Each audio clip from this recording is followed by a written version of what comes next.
Hello दोस्तों, नमस्कार। मैं प्रिंस और आप देख रहे हैं स्कोर मोर। देखिए, आज हम लोग इस वीडियो में देखने वाले हैं आईसीआर टेक्नीशियन के लिए एक मॉक टेस्ट। इस मॉक टेस्ट में हमने 50 प्रश्नों को शामिल किया है। इन 50 प्रश्नों को आप हिंदी में देखने वाले हैं। इन 50 प्रश्नों में आप अपने आप का अंदाज़ा लगा सकते हैं कि हम अभी तक कितना अपने आप को रेडी कर पाए हैं। 25 आपके जीके क्वेश्चन होंगे और 25 आपके सोशल साइंस के क्वेश्चन होंगे। तो इन 50 क्वेश्चंस का हम लोग अभी मॉक टेस्ट देखने वाले हैं। चलिए, पहला क्वेश्चन हम स्टार्ट करते हैं। भारत में सबसे बड़ा बाघ अभयारण्य या फिर बाघ रिजर्व कह सकते हैं, ये कहाँ है? तो ये नागार्जुन है। ये कहाँ पे है? आंध्र प्रदेश में पड़ता है। भारत की सबसे पहली इंजीनियरिंग शिक्षा संस्थान कौन सी है? तो ये रुड़की इंजीनियरिंग कॉलेज, जो आईआईटी रुड़की के नाम से आप लोग जानते हैं, इसमें सबसे पहले भारत में इंजीनियरिंग शिक्षा को शुरू किया गया था। बढ़ते हैं अगले प्रश्न की ओर। भारतीय रेल की सबसे तेज चलने वाली रेलगाड़ी कौन सी है? तो ये है नई दिल्ली से वाराणसी तक चलती है वंदे भारत एक्सप्रेस। ये भी भारतीय रेल में सबसे तेज चलने वाली रेलगाड़ी है। प्रथम राष्ट्रीय नेशनल पार्क कौन सा है जिसे भारत में स्थापित किया गया? तो जो जिम कॉर्बेट नेशनल पार्क है उत्तराखंड के अंदर, ये हमारे देश का पहला नेशनल पार्क था जिसे भारत में स्थापित किया गया था। पहले इसका नाम हेली नेशनल पार्क हुआ करता था, बाद में इसका नाम जिम कॉर्बेट नेशनल पार्क किया गया। रॉयल सोसाइटी ऑफ लंदन का प्रथम भारतीय फेलो कौन था? तो ये थे A.C. वाडिया।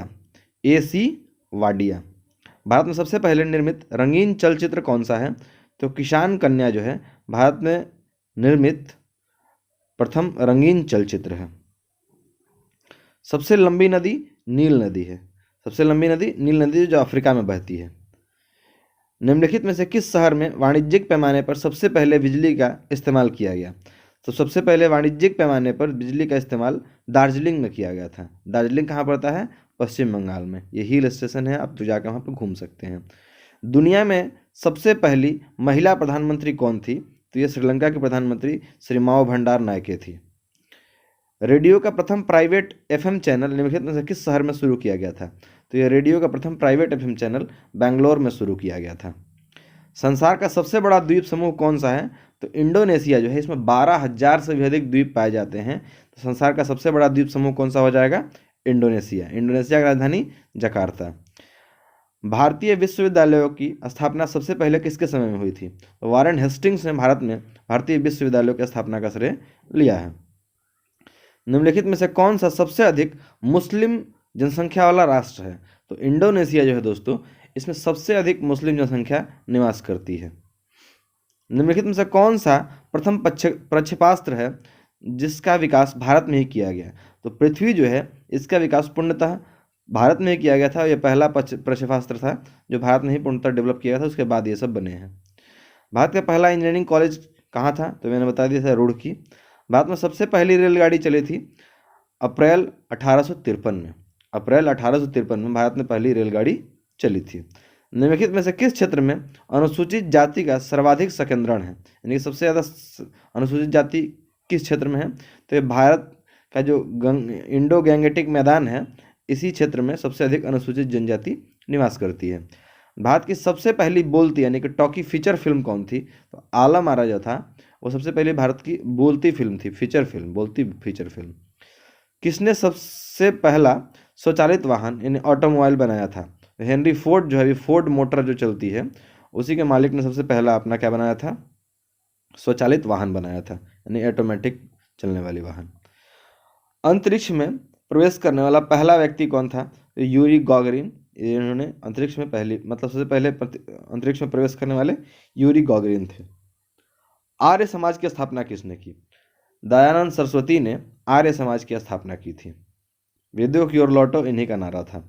भारतीय राष्ट्रीय कांग्रेस की पहली महिला अध्यक्ष कौन थी?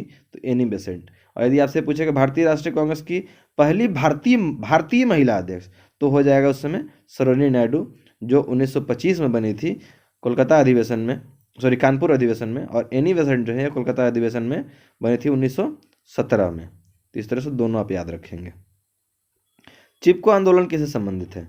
चिपको आंदोलन वन संरक्षण से संबंधित है। आर्यभट्ट को कहाँ से छोड़ा गया था? देखिए, आर्यभट्ट जो है ये भारतीय सैटेलाइट था, लेकिन इसको छोड़ा कहाँ से गया था? उस समय भारत के पास लॉन्चिंग स्टेशन नहीं था, तो ये हम लोगों ने दिया था यूएसएसआर को छोड़ने के लिए। यूएसएसआर ने कस्पुतीन यार से इसको छोड़ा था। वो कहाँ पड़ता है? कजाकिस्तान में। भारत का राष्ट्रीय पुष्प कौन सा है? कमल। भारत का राष्ट्रीय पुष्प कमल है, यह सबको आपको पता होगा। शुक्र ग्रह का अन्वेषण करने के लिए सबसे पहला रोबोट अंतरिक्ष यान का नाम क्या था? तो मैगलेन जो है सबसे पहला रोबोट अंतरिक्ष यान भेजा गया शुक्र ग्रह को अन्वेषण करने के लिए। निम्नलिखित में से किस केंद्रीय मतलब ये पूछ रहा है कि निम्नलिखित में से केंद्रीय विश्वविद्यालय कौन सा है? तो पांडिचेरी केंद्रीय विश्वविद्यालय है। मानचित्र बनाने के विज्ञान को क्या कहते हैं? कार्टोग्राफी कहते हैं। मानचित्र बनाने के विज्ञान को क्या कहते हैं? कार्टोग्राफी कहते हैं। निम्नलिखित में से वह व्यक्ति कौन है जिसे भारतीय मिसाइल प्रौद्योगिकी का पिता कहा जाता है? तो डॉक्टर APJ अब्दुल कलाम जो हैं इनको भारतीय मिसाइल प्रौद्योगिकी का पिता कहा जाता है, डॉक्टर APJ अब्दुल कलाम। राष्ट्रीय कृषि अनुसंधान प्रबंधन अकादमी कहाँ है? तो हैदराबाद में राष्ट्रीय कृषि अनुसंधान प्रबंधन अकादमी है। तंजानिया का राजधानी ये दार ए सलाम या डोडोमा आप याद कर सकते हैं, दार ए सलाम याद रखिए। इंदिरा गांधी राष्ट्रीय उड़ान अकादमी कहाँ स्थित है? अमेठी में। इंदिरा गांधी राष्ट्रीय उड़ान अकादमी अमेठी में। नक्शों पर क्षेत्रफल मापने के लिए प्रयुक्त यंत्र को क्या कहते हैं? इसको प्लेनीमीटर कहते हैं। नक्शा पर क्षेत्रफल मापने के लिए प्लेनीमीटर का यूज करते हैं। हमारे राष्ट्रीय चिन्ह के नीचे आदर्श वाक्य क्या है? सत्यमेव जयते, सत्य की हमेशा विजय होती है। माउंट एवरेस्ट पर चढ़ने वाली विश्व की पहली महिला कौन थी? Junko Tabei. ये विश्व की पहली महिला थी जिन्होंने एवरेस्ट फतह किया था। चांद पर उतरने वाला दूसरा आदमी कौन था? देखिए पहला आदमी तो सबको याद रहता है, नील आर्मस्ट्रांग, लेकिन दूसरा आदमी जो थे उनका नाम था बज एल्ड्रिन, या एल्ड्रिन बज याद रख सकते हैं। गिर वन किसके लिए प्रसिद्ध है?